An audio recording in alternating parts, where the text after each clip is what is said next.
नमस्कार, मैं हूं पूजा सिंह और आप देख रहे हैं हमारा एक खास बुलेटिन। चलिए बुलेटिन की शुरुआत करेंगे आज की कुछ खास बड़ी खबरों के साथ।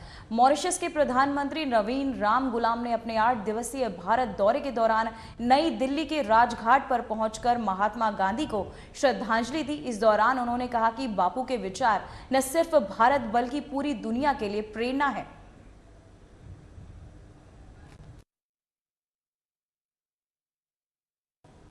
तो वहीं आपको बताते चले, महात्मा गांधी को अर्पित की श्रद्धांजलि भारत दौरे पर मॉरिशस के पीएम रामगुलाम, जहां उन्होंने पहुंचकर महात्मा गांधी को श्रद्धांजलि भी दी। भारत दौरे पर हैं, वहीं आपको बताते चले महात्मा गांधी को उन्होंने श्रद्धांजलि भी अर्पित की। साथ ही आपको बताते चले भारत में बिताए अपने पलों को भी यादगार बताया। और साथ ही आपको बताते चले मॉरिशस के पीएम रामगुलाम ने महात्मा गांधी को अपनी श्रद्धांजलि अर्पित की।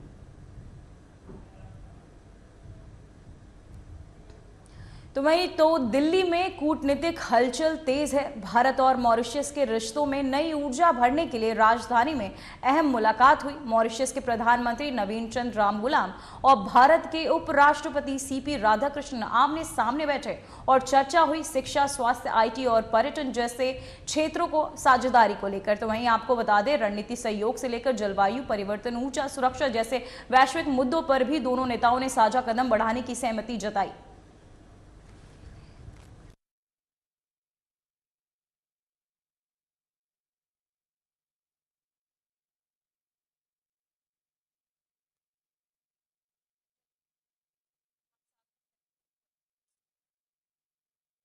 बताते चले, दिल्ली में भारत मॉरिशस की ये वार्ता, साथ ही आपको बताते चले इस वार्ता के दौरान कई अहम मुद्दों पर, शिक्षा, स्वास्थ्य जैसे अहम मुद्दों पर भी चर्चाएं हुई।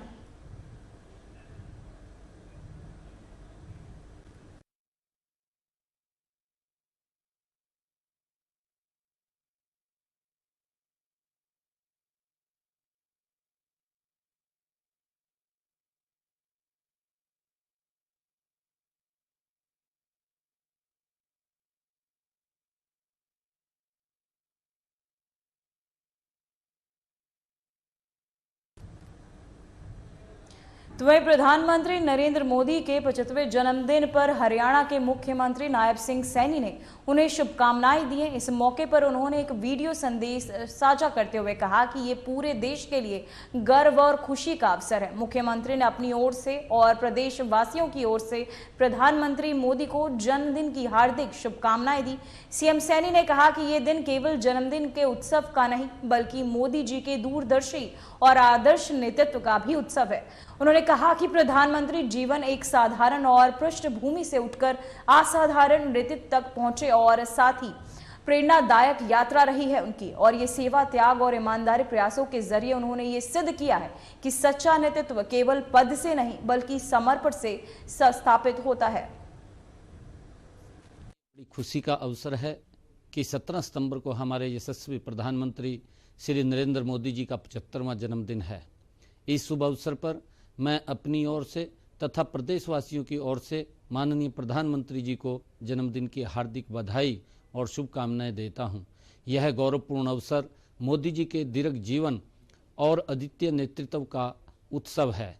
भारत के विकास, आत्मनिर्भरता और वैश्विक प्रतिष्ठा को नई ऊंचाइयों तक पहुंचाने वाले अनेक योगदान का अभिनंदन भी है। उनका जीवन साधारण पारिवारिक पृष्ठभूमि से निकलकर असाधारण नेतृत्व तक पहुंचाने की प्रेरक यात्रा है। उन्होंने अपनी दूरदृष्टि, अटूट संकल्प, कठिन परिश्रम और राष्ट्र के प्रति समर्पण से यह सिद्ध किया है कि नेतृत्व केवल पद से नहीं बल्कि सेवा, त्याग और ईमानदार प्रयासों से स्थापित होता है। उन्होंने संपूर्ण राष्ट्र को आत्मनिर्भरता, नवाचार, पारदर्शिता और समावेशी विकास का मार्ग दिखाया है। उनके नेतृत्व में भारत ने वैश्विक मंच पर अपनी पहचान को और सशक्त बनाया है। माननीय प्रधानमंत्री जी का हरियाणा के प्रति हमेशा से ही विशेष स्नेह रहा है। उनके कुशल मार्गदर्शन में हरियाणा ने आर्थिक क्षेत्र में प्रगति की है, साथ ही सामाजिक समरसता और नवाचार के क्षेत्र में भी उल्लेखनीय सफलता प्राप्त की है। माननीय प्रधानमंत्री जी ने समय समय पर हमें अनेक बड़ी सौगातें दी हैं। इनमें western dedicate front corridor, rail coach repair factory, Ballabhgarh Mujesar metro link, Rohtak में देश का पहला एलिवेटेड रेलवे ट्रैक और रेवाड़ी में एम्स जैसी परियोजनाएं शामिल हैं। इनसे हरियाणा के विकास को एक नई गति मिली है। उनके विचार, उनकी प्रेरणा और उनके प्रयास हमें नई ऊंचाइयों की ओर अग्रसर करते रहेंगे। हमें उनके स्वस्थ, दीर्घ और प्रेरणादायी जीवन की कामना करते हैं। उनके कुशल नेतृत्व में भारत का भविष्य उज्जवल है। अंत में मैं एक बार फिर माननीय प्रधानमंत्री जी को उनके जन्मदिन की हार्दिक बधाई एवं शुभकामनाएं देता हूं। प्रार्थना करता हूं कि ईश्वर उनको स्वस्थ रखे, दीर्घायु प्रदान करे और राष्ट्र की सेवा में उनके संकल्प को और सशक्त बनाए। धन्यवाद।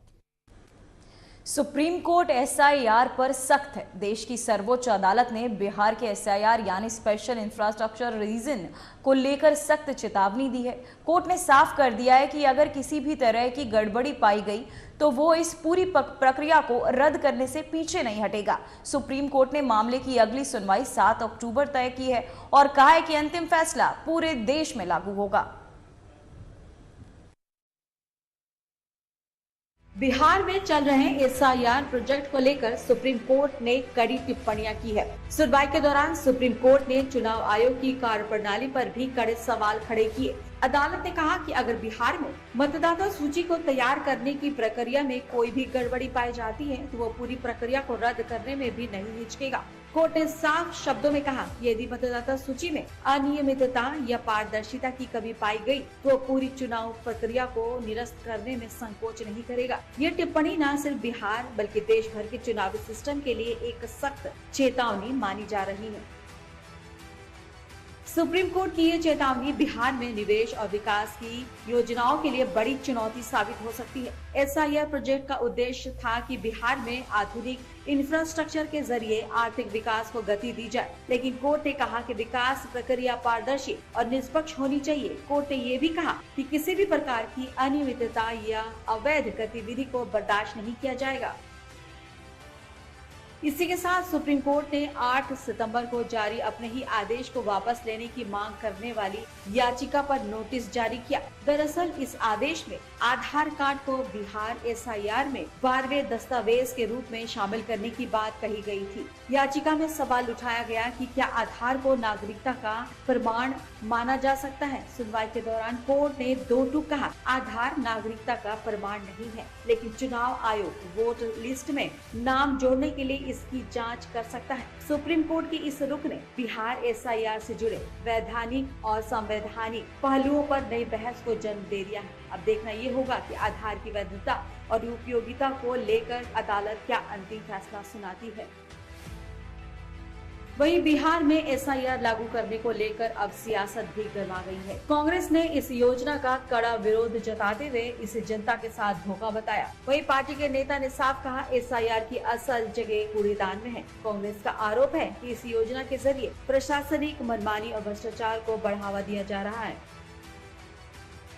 तो ये थी सुप्रीम कोर्ट की सख्त चेतावनी बिहार के एसआईआर प्रोजेक्ट को लेकर। कोर्ट ने साफ कह दिया कि अगर कार्यप्रणाली में कोई भी गड़बड़ी पाई गई तो पूरी प्रक्रिया रद्द की जा सकती है। अब इस मामले की अगली सुनवाई 7 अक्टूबर को होगी, जहां अदालत के अगले कदम और टिप्पणियों पर सभी की निगाहें टिकी हुई है। उम्मीद जताई जा रही है कि अगली सुनवाई के बाद इस विवादित मुद्दे पर कोई अहम फैसला सामने आ सकता है, जो न सिर्फ बिहार बल्कि देश भर के लिए एक नजीर साबित होगा। Report RLTV। पूरे विश्व भर में महिलाओं में कैंसर के मामले लगातार बढ़ते जा रहे हैं।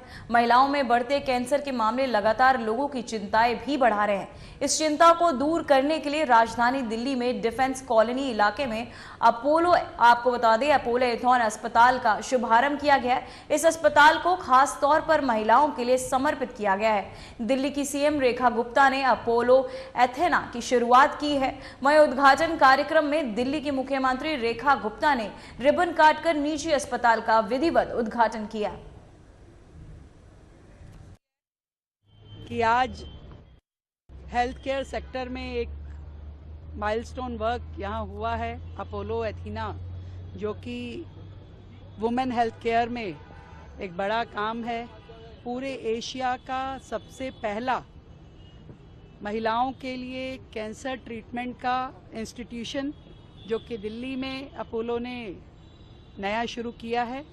इससे ना केवल दिल्ली की बल्कि पूरे देश की और पूरे वर्ल्ड की महिलाओं को मदद मिलने वाली है।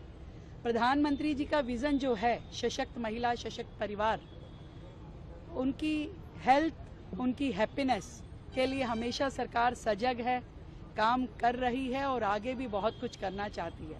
हमारे श्रमिक और मजदूर भाई बहनों के लिए एक ऐसा अवसर जब वो अपने आराध्य की पूजा करते हैं।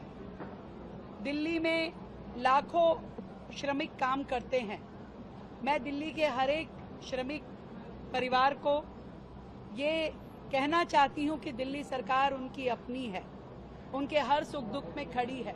हमारी कोई भी योजना या जितनी भी योजनाएं हैं, हर योजना उनको आगे बढ़ाने के लिए, उनका जीवन सुलभ करने के लिए होगी।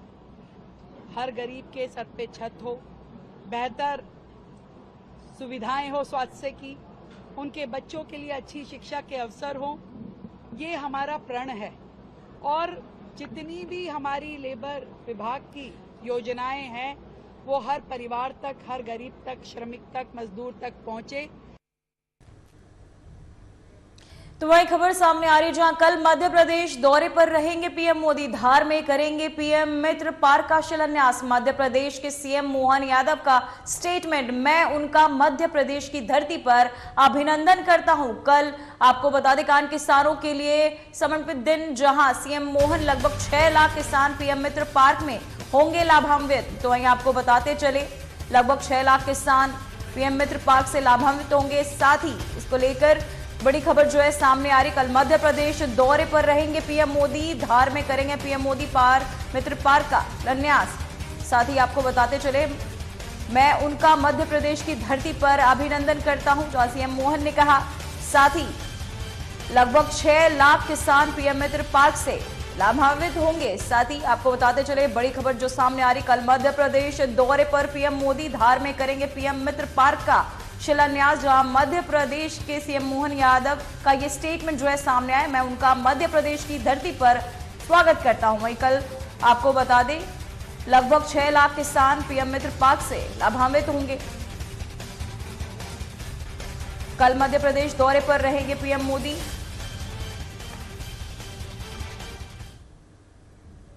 वहीं असम के मुख्यमंत्री हेमंत बिस्वा शर्मा ने ट्वीट कर बताया कि एक सरकारी अधिकारी के खिलाफ अवैध धन प्राप्त करने और हिंदुओं की जमीन एक खास समुदाय को हस्तांतरित करने के आरोप में कार्यवाही जारी है। सरकार मामले की गंभीरता से जांच कर रही है।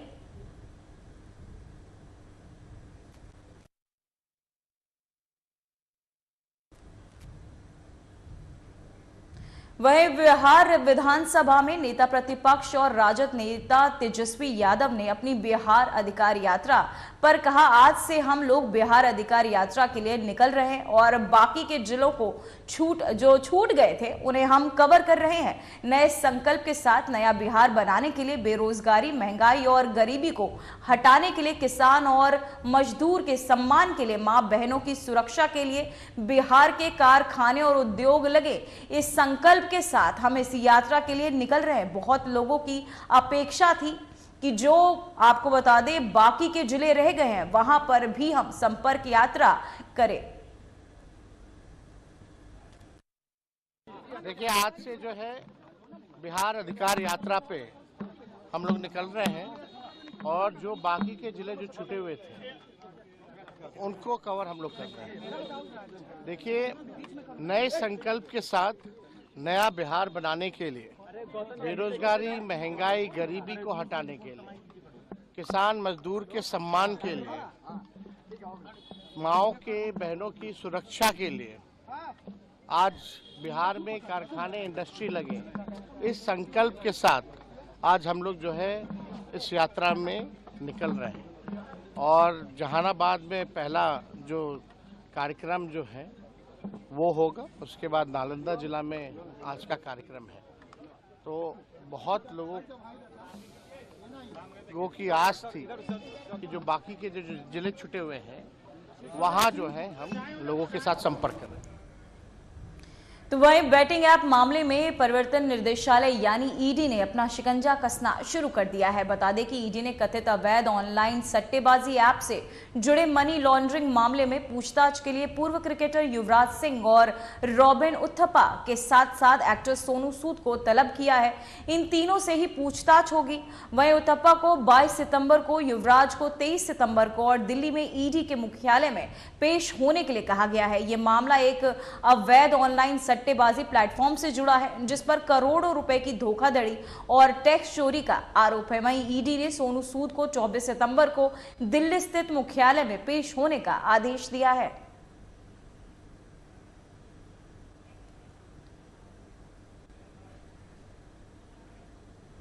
उत्तराखंड की धरती एक बार फिर बादल फटने की त्रासदी की गवाह बनी है। राजधानी देहरादून का मशहूर सहस्त्रधारा इलाका, जहां देर रात आसमान से बरसे कहर ने कई घरों, दुकानों और जिंदगियों को छीन लिया। अचानक आए इस जल प्रलय के 4 जिंदगियों को मौत की नींद सुला दिया, जबकि कई लोग अब भी लापता हैं। प्रशासन और एसडीआरएफ युद्ध स्तर पर राहत और बचाव अभियान में जुटी है। प्रधानमंत्री नरेंद्र मोदी और केंद्रीय गृह मंत्री अमित शाह ने मुख्यमंत्री पुष्कर सिंह धामी से फोन पर बात कर हर संभव मदद का आश्वासन दिया है। सवाल यह है कि क्या देवभूमि हर बरस इसी तरह आसमान से बरसते कहर की शिकार होती रहेगी?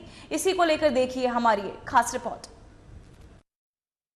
देहरादून के सहस्त्रधारा में देर रात वो मंजर बना जिसे देखकर हर किसी के रोंगटे खड़े हो गए। घड़ी रात के सन्नाटे को पार कर रही थी। लोग नींद में डूबे थे, तभी आसमान मानो फट पड़ा। पल भर में ही पहाड़ों से उमड़कर आए पानी ने तबाही मचा दी। दुकानों की कतारें बहने लग गई, घरों के भीतर मलबा भर गया और बहाव में इंसान तो क्या, जानवर तो क्या, सामान भी सब कुछ बहने लगा। इस प्राकृतिक आपदा में अब तक कई लोगों की मौत की पुष्टि हुई है, जबकि कई लोग लापता बताए जा रहे हैं। रात के ही अंधेरे में प्रशासन हरकत में आया और लोगों को सुरक्षित स्थानों पर पहुंचाया गया। देर रात से ही खुद मुख्यमंत्री पुष्कर सिंह धामी ने कमान अपने हाथ में ली। खुद बचाव टीमों के साथ बचाव कार्यों का जायजा लेने धरातल पर उतरे। मुख्यमंत्री पुष्कर सिंह धामी मौके पर पहुंचे। उन्होंने हालातों का जायजा लिया और हर जरूरत पर नजर रखने का भरोसा दिया। मुख्यमंत्री धामी ने कहा, जिला प्रशासन और एसडीआरएफ की टीमें युद्ध स्तर पर राहत और बचाव कार्य कर रही हैं। घरों को बहुत नुकसान हुआ है, सरकारी संपत्तियों को नुकसान हुआ है और पूरा जनजीवन अभी अस्त व्यस्त है। उसको सामान्य करने के लिए सभी प्रयास किए जा रहे हैं। बहुत सारे संपर्क मार्ग कट गए हैं। अभी नदियों का जो जल स्तर है वो भी काफ़ी बढ़ा हुआ है। पुल भी खतरे की जद में, आप देख रहे होंगे। ये हमारा सोंग और बांदल पर बांदल 2 नदियाँ यहाँ पर मिलती हैं, तो उस पुल को भी खतरा हो गया है। उसका जल स्तर कम होगा। हम लोग सभी विभाग हमारे युद्ध स्तर पर काम कर रहे हैं, सभी कोऑर्डिनेशन कर रहे हैं। आज आदरणीय प्रधानमंत्री जी ने भी प्रातःकाल सारी जानकारी ली है। उन्होंने चिंता व्यक्त करी और हर प्रकार से हमको आश्वासन दिया। आदरणीय गृह मंत्री जी ने कि हर समय राज्य में जो आपदा आई है, आज देहरादून में जो बड़ी जल भराव और बादल फटने से नुकसान हुआ है, उसके बारे में आकलन किया है। मैं उनका भी धन्यवाद भी करता हूं। तो खुद मुख्यमंत्री धामी हालात की निगरानी कर रहे हैं। उन्होंने कहा कि वो ईश्वर से सभी के सकुशल होने की प्रार्थना करते हैं। वहीं देहरादून की इस त्रासदी पर प्रधानमंत्री नरेंद्र मोदी और केंद्रीय गृह मंत्री अमित शाह ने भी गहरी चिंता जताई। दोनों ने मुख्यमंत्री पुष्कर सिंह धामी से फोन पर बात कर हर मुमकिन मदद का आश्वासन दिया। प्रधानमंत्री कार्यालय और गृह मंत्रालय ने साफ कहा है, संकट की इस घड़ी में पूरा देश उत्तराखंड के साथ खड़ा है। दरअसल उत्तराखंड के देहरादून जिले में विकास नगर के ये तस्वीरें हैं। उत्तराखंड के देहरादून के सहस्त्रधारा में बादल फटने के बाद प्रशासन अलर्ट मोड पर है। इसी क्रम में चमोली प्रशासनिक अधिकारियों ने भी बैठक की है। मौसम विभाग की चेतावनी के बाद प्रशासन अधिकारी तमाम सभी लोग सतर्क हैं और सभी अधिकारियों की बैठक भी जारी है। सीएम धामी ने सभी अधिकारियों को अलर्ट पर रहने के निर्देश दिए हैं। ऋषिकेश टिहरी हाईवे का एक हिस्सा फाकोट के पास बरसात के पानी में बहने की तस्वीरें आईं। इसके चलते हाईवे पर ट्रैफिक थम गया।